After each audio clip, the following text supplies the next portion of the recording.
Hi hello అందరికీ ఇక్కడైతే నేను మునక్కాయ పచ్చడి అయితే చేయబోతున్నాను. సో మునక్కాయ పచ్చడికి కావాల్సిన ఇంగ్రీడియంట్స్ చింతపండు, వెల్లుల్లి, ఆవాలు, మెంతులు ఇవి అండి మనకు కావాల్సింది. సో మునక్కాయలు కూడా శుభ్రంగా కడిగి పీసెస్గా కట్ చేసుకొని పక్కన పెట్టుకోండి. చింతపండు బాగా నానిన తర్వాత చింతగుజ్జున కూడా తీసుకోవాలి.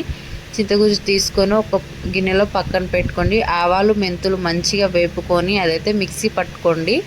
ఇక్కడ ఒక గిన్నె తీసుకొని ఆ గిన్నెలో అయితే 5 టేబుల్ స్పూన్స్ మంచిగా ఆయిల్ పోసుకొని ఆయిల్ బాగా హీట్ ఎక్కిన తర్వాత అయితే దీంట్లో మునక్కాయలు అయితే వేసుకోవాలి. మునక్కాయలు కొంచెం వేగి కలర్ చేంజ్ అయిన తర్వాత అదైతే పక్కనకి అయితే తీసుకోండి. బాగా అయితే మగ్గనివ్వకండి, మళ్ళీ పీసెస్గా అయిపోతుంది. కాబట్టి కొంచెం కలర్ చేంజ్ అయిన తర్వాత పక్కకు తీసుకోండి.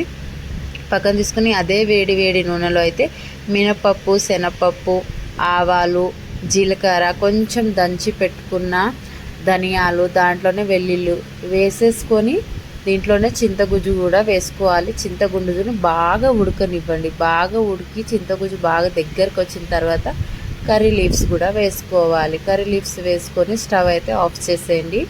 వేరే ఒక గిన్నెలో అయితే మనము ఇక్కడ కారం, సాల్ట్, అలాగే ఆవాల మెంతుల పొడి ఉంది కూడా, అది కూడా వేసి కలుపుకొని దీంట్లోనే మనము మునక్కాయలు కూడా వేయండి. మునక్కాయలు వేసి ఈ కారం అంతా ఆ మునక్కాయలకి పట్టేటట్టయితే మంచిగా కలుపుకోవాలి. కలుపుకున్న తర్వాత మనము ముందుగా చింతగుజ్జుని మంచిగా ఉడకపెట్టుకున్నాం కదా, అది కూడా దీంట్లో వేసుకోవాలన్నమాట. ఒకవేళ మీకు కావాలంటే మీరు చింతపండు గుజ్జు ఉంటుంది కదా, అది వేరేగా కూడా మీరు బాయిల్ చేసుకోవచ్చు. నేనైతే అన్నీ ఒక దగ్గరే బాయిల్ చేసుకున్నాను, మంచిగా ఉడకపెట్టుకున్నాను. సో ఇక ఇదంతా వేసేసి దీంట్లోనే పచ్చి వెల్లుల్లి కూడా వేసుకోండి. వేసి ఒకసారి కలిపి అదైతే మూత పెట్టి పక్కన పెట్టేయండి. తర్వాత నెక్స్ట్ డే అది ఓపెన్ చేసి చూస్తే మనకైతే చాలా మంచి స్మెల్ వచ్చి మంచిగా మగ్గుతుందండి పచ్చడి అయితే. ఇక్కడ మీకు ఒకలా సాల్ట్ సరిపోలేదు అనుకుంటే మీరైతే కొంచెం మీ టేస్ట్కి సరిపడా సాల్ట్ కూడా నెక్స్ట్ డే యాడ్ చేసుకోవచ్చు. అంతే అండి, మనకి కావాల్సిన మునక్కాయ పచ్చడి అయితే రెడీ. ఇంకా వేడి అన్నంలో సర్వ్ చేసుకొని తింటే చాలా బాగుంటుందండి.